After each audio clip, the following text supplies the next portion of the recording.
The sun blazed fiercely over Aba, a bustling city in southeastern Nigeria, known for its vibrant Ariaria market. Traders lined the streets, their voices rising above the hum of generators and the occasional honking of Kiki Napep. Mama Chinenye, a seasoned fabric seller, sat under a faded umbrella outside her shop, fanning herself with an old calendar. Business had been unusually slow that week, and worry etched deep lines across her face. The school fees for her 3 children loomed large, and her husband's meager income as a bricklayer could barely cover their daily needs. As she stared at the sparse crowd of potential customers, a young man approached her. He was thin, with weary eyes that spoke of hardship. He wore a simple shirt and jeans, both slightly frayed, and carried a small bag slung across his shoulder. Despite his tired appearance, he carried himself with a quiet determination. "Good afternoon, Ma," he greeted, bowing slightly. "I beg I no wan disturb you, but I dey sell small herbal medicine wey fit help for body pain and stress." Mama Chinenye's first instinct was to wave him off. Her mind was too clouded with her own troubles to entertain another street vendor. But something about the young man's tone and the way his hands trembled slightly caught her attention.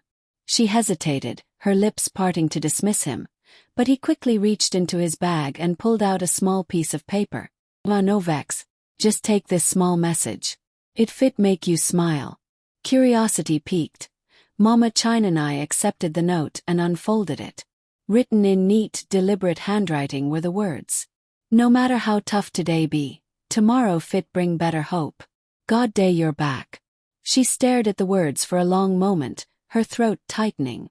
Those simple lines touched something deep within her. For weeks, she had been overwhelmed by her problems, feeling as though the weight of the world rested solely on her shoulders. Yet, this stranger had offered her a lifeline, a reminder to hold on. "Thank you," she said softly, slipping the note into the pocket of her wrapper. The young man smiled, a brief but genuine expression, and moved on to the next shop. That evening, Mama Chinenye's journey home took her past Waterside Bridge, a narrow crossing over a shallow stream that separated the market from her neighborhood. The area was known for its mix of traders, commuters, and the occasional beggar. As she approached, she noticed a small crowd gathered near the edge of the bridge. Their murmurs filled the air with a sense of unease. "Wetin happen?" she asked a woman standing on the outskirts of the group. "Na that young man wey dey sell herbs for market," the woman replied. "Dem say him mama dey hospital, but him no fit pay the bill. E be like say him dey beg for help now." Mama Chinenye's heart sank. Pushing her way through the crowd, she saw the young man sitting on the ground, his head buried in his hands. He looked defeated, a stark contrast to the determined figure she had met earlier that day. "Young man," she called gently. He looked up, his eyes red and swollen from tears. Recognition flickered across his face. "Mama," he said in a choked voice. "Sorry, I no mean to disturb you. I just dey look for small help. My mama dey hospital, and the doctor say if we no pay today, dem no go treat her again." Mama Chinenye's heart ached. She reached into her bag and pulled out a bundle of naira notes. It wasn't much, just 5,000 Nigerian nairas, but it was all she could spare. Handing it to him, she said, "Take am. Use am to help your mama. God go do the rest." The young man's eyes widened in disbelief. Tears streamed down his face as he accepted the money with trembling hands. "Thank you, Ma. God bless you. I no fit forget this kindness." Days turned into weeks, and life went on.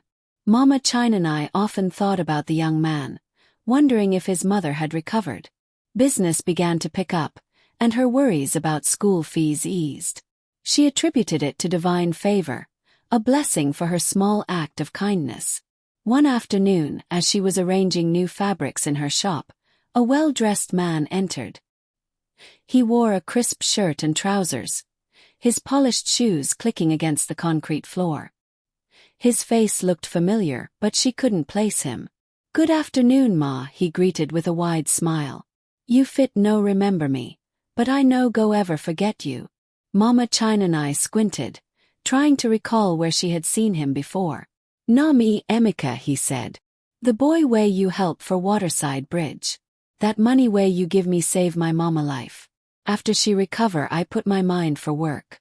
I start small business, and by God's grace, I don day do well now." Mama Chinenye gasped, her hands flying to her mouth. "Emeka. Na God do mo." Emeka reached into his bag and pulled out a neatly wrapped package.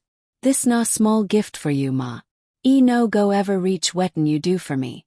But I wan make you know say I day grateful." Inside the package was a beautiful set of Ankara fabrics and an envelope containing 50,000 Nigerian nairas. Mama Chinenye's eyes filled with tears. She couldn't believe how her small act of kindness had come full circle. "Thank you, my son," she said, her voice trembling. "May God bless your hustle and continue to lift you higher." Emeka's story spread throughout the market, inspiring other traders to look out for one another. Mama Chinenye kept the note he had given her in a small box where she stored her most precious items. It became a source of strength during tough times, a reminder of the power of kindness and the unbreakable bond of community. From that day on, Mama Chinenye's shop flourished. Customers came in droves, drawn not just by her quality fabrics but also by the warmth and generosity she was now known for. She often shared Emeka's story, urging others to extend a helping hand whenever they could. Truly, what goes around comes around, and sometimes a simple act of kindness can change lives forever.